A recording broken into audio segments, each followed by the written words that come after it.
Hello friends, Dr. Manish here, consultant oral and maxillofacial surgeon and hair transplant surgeon. Hair transplant के बारे में एक बहुत ही important news निकल के आई है और आई थिंक बहुत सारे मेन स्ट्रीम मीडिया जो चैनल्स हैं उन्होंने भी कवर करा है।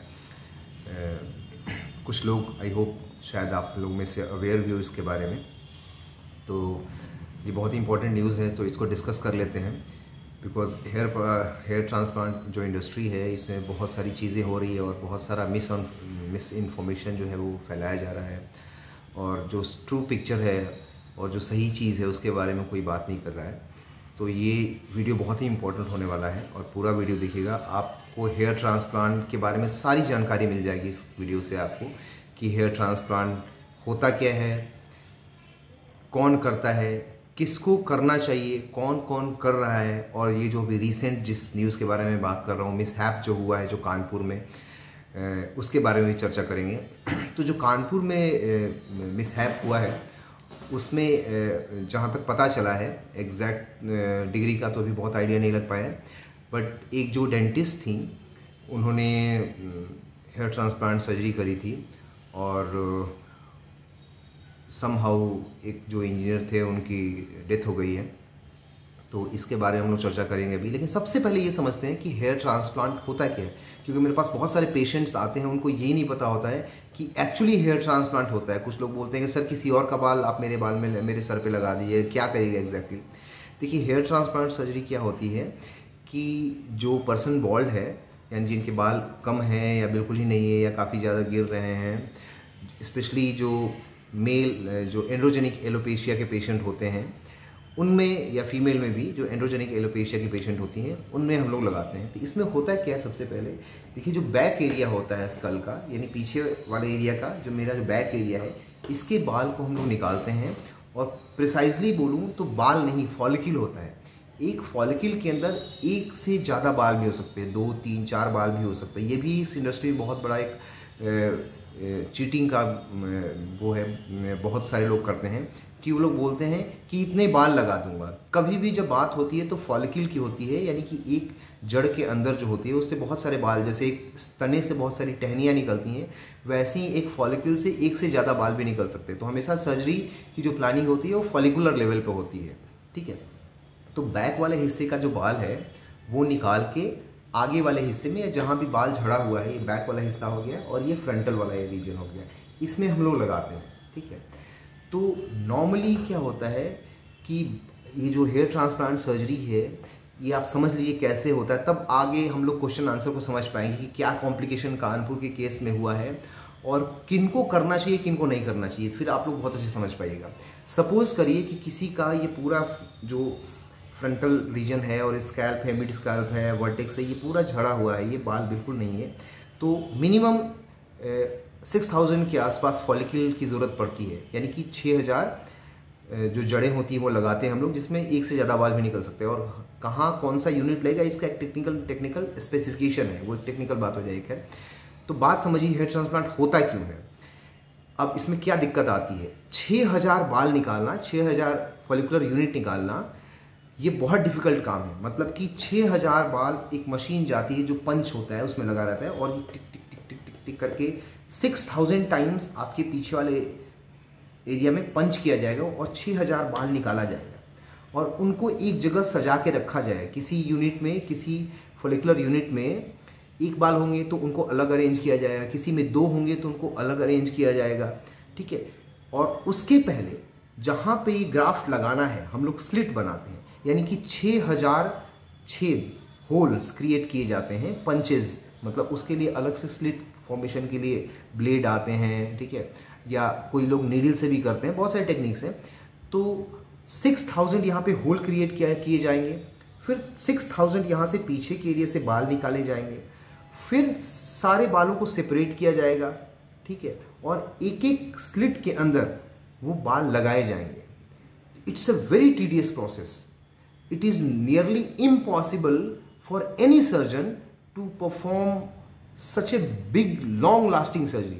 Surgery in a sense of, मैं बिग इसलिए नहीं कर रहा हूँ कि बड़ी सर्जरी बहुत डिफिकल्ट, बहुत ही ईजी सर्जरी होती है और ये कोई भी कर सकता है, It's not a basically kind of surgery. It's slightly technique sensitive and second it is a lengthy process. ये बहुत, अगर 6000 ग्राफ्ट लगाने एक आदमी को दे दी जाए खुद से परफॉर्म करने के लिए तो शायद 3 दिन में भी अकेले ना कर पाए.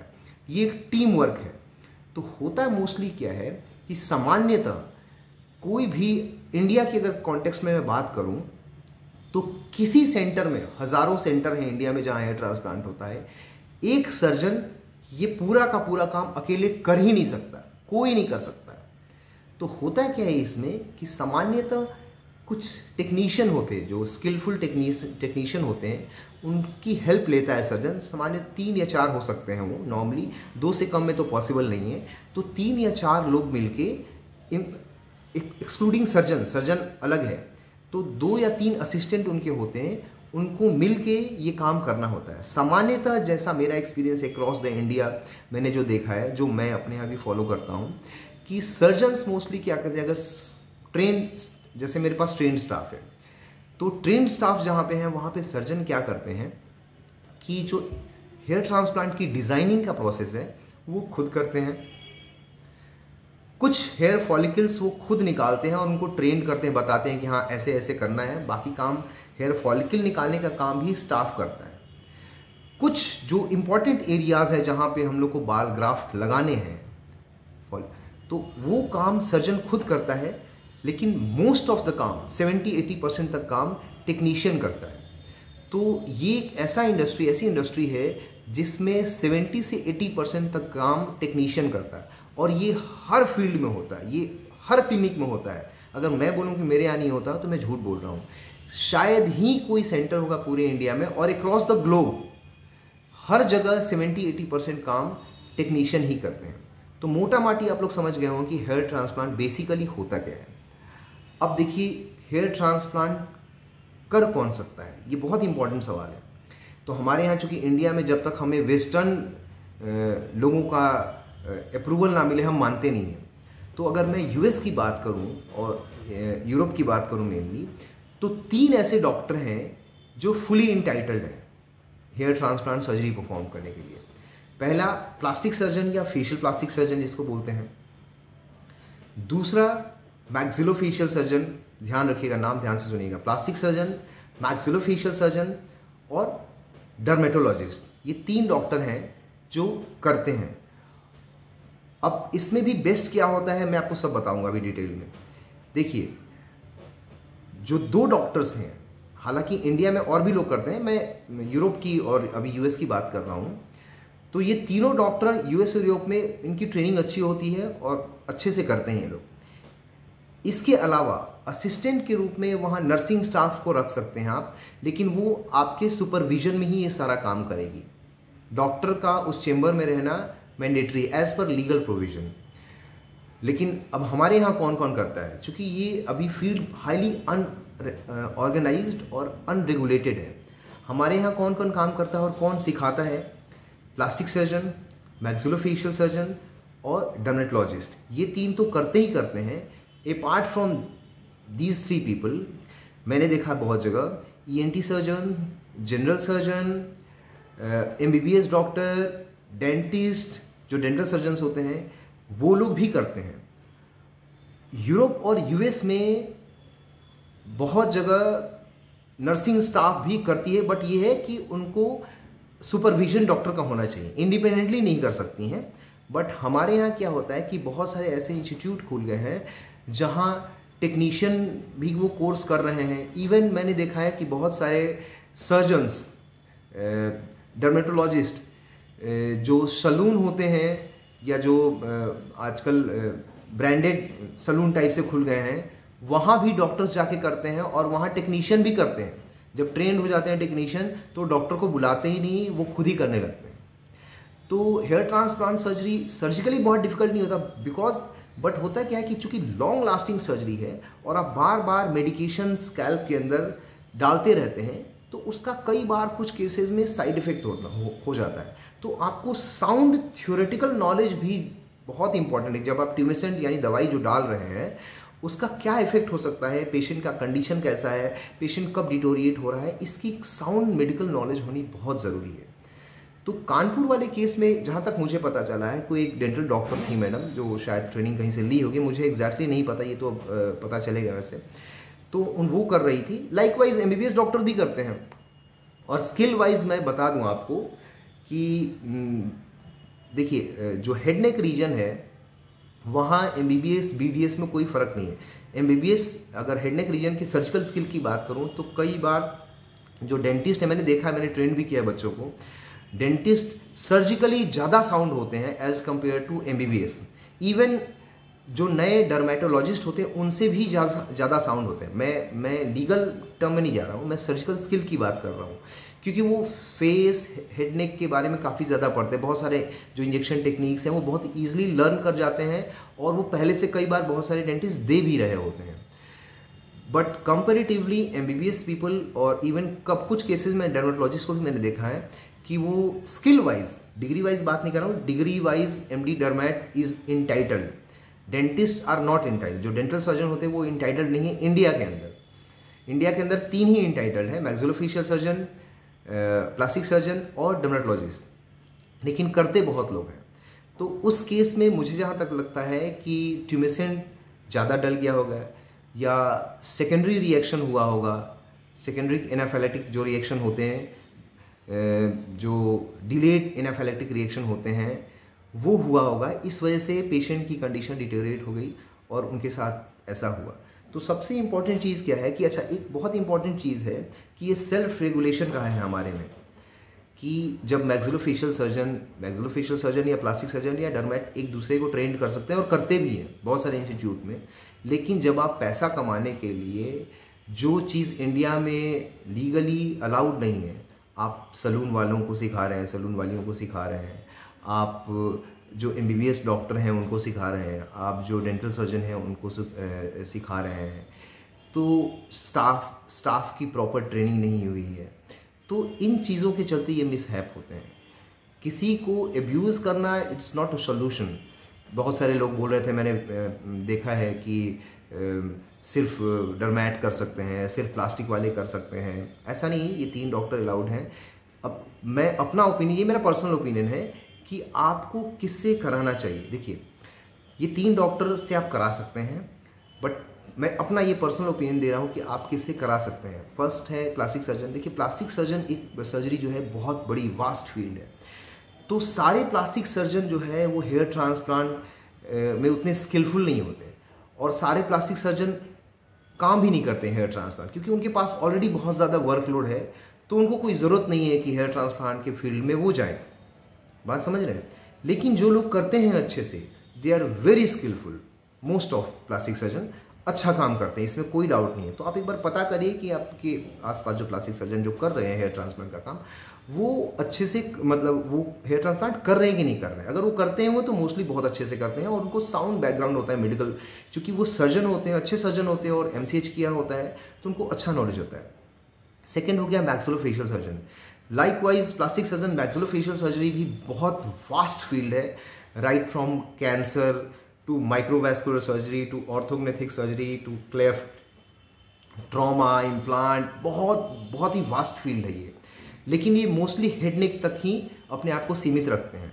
तो सारे मैक्सिलोफेशियल सर्जन भी हेयर ट्रांसप्लांट सर्जरी नहीं करते हैं, लेकिन मोस्टली जो करते हैं उनकी नॉलेज बहुत अच्छी होती है और वो बहुत अच्छा परफॉर्म करते हैं। तीसरे हो गए डर्मेटोलॉजिस्ट।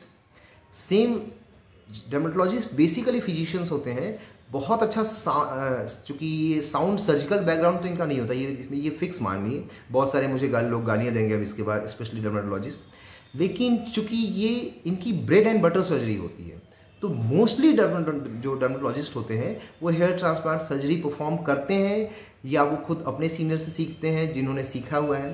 हालांकि मैं अभी कोर्स के बारे में देख रहा था, डर्मेटोलॉजी के कोर्स में प्रिसाइजली हेयर ट्रांसप्लांट सर्जरी अभी तक आई नहीं है। अब रिसेंट बिल्कुल इंक्लूड हुआ तो मुझे नहीं पता, लेकिन मैं काफ़ी सालों से अभी मैं उनका एकेडमिक करिकुलम देख रहा था। सर्जिकली मैं नहीं कह सकता, बट अब अपने सीनियर से वो सीखते हैं, या प्लास्टिक सर्जन से सीखते हैं, या मैक्सिलोफेशियल सर्जन से सीखते हैं, जिससे भी सीखें, बट अभी तक उनके करिकुलम में हेयर ट्रांसप्लांट सर्जरी अभी शामिल नहीं की गई। लेकिन most of dermatologist hair transplant surgery perform करते हैं जो प्रैक्टिस में है। जो अभी पढ़ाई कर रहे हैं मेडिकल कॉलेज में, तो मोस्ट ऑफ जगह hair transplant surgery dermatology department में नहीं होता, आज भी नहीं होता। लेकिन आफ्टर पासिंग मोस्ट ऑफ लोग वो फेलोशिप करते हैं या कुछ ट्रेनिंग लेते हैं। तो मैक्सिलोफेशियल सर्जन और प्लास्टिक सर्जन में बहुत कम लोग 30-40% ही लोग हेयर ट्रांसप्लांट सर्जरी करते हैं, लेकिन 90% डर्मेटोलॉजिस्ट हेयर ट्रांसप्लांट सर्जरी करते हैं। तो आपको किससे कराना है ये आपका ये पर्सनल चॉइस होता है कि सर्जिकल बैकग्राउंड के लोगों से कराना है, उनकी ट्रेनिंग अच्छी होती है, या मोस्ट ऑफ लोग जो हेयर डर्मेटोलॉजी बैकग्राउंड से आते हैं।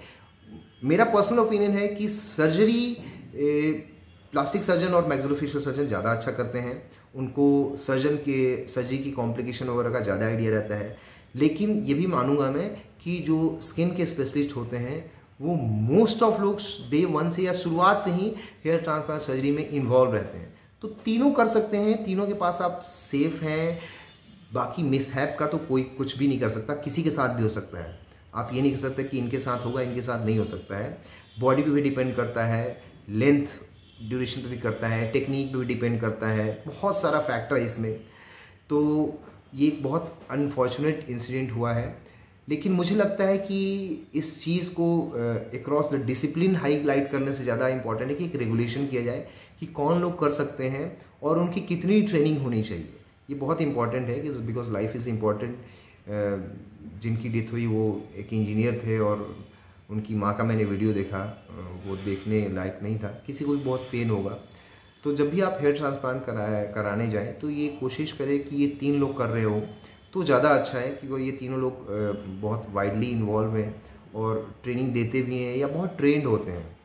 बाकी अगर कोई भी क्वेरी हो आपको हेयर ट्रांसप्लांट से रिलेटेड तो आप पूछ सकते हैं। अक्रॉस द मेडिकल फील्ड किसी चीज़ से रिलेटेड प्रॉब्लम हो तो आप बिल्कुल मुझसे पूछिए, बेझिझक पूछिए। अगर मेरे डिपार्टमेंट से कंसर्न नहीं होगा तो भी मैं अपने फ्रेंड से पता करके पूछ के आपको हेल्प करूँगा, मुझे अच्छा लगेगा। हाँ, ये ज़रूर है कि शायद मैं बहुत ज़्यादा क्वेश्चन आए तो सबका आंसर नहीं कर पाऊँ, बट मैं अभी कोशिश करता हूँ कि जितने लोगों का आता है क्वेश्चन, कोई भी क्वेरी आती है तो मैं आंसर करूँ। Okay, thank you.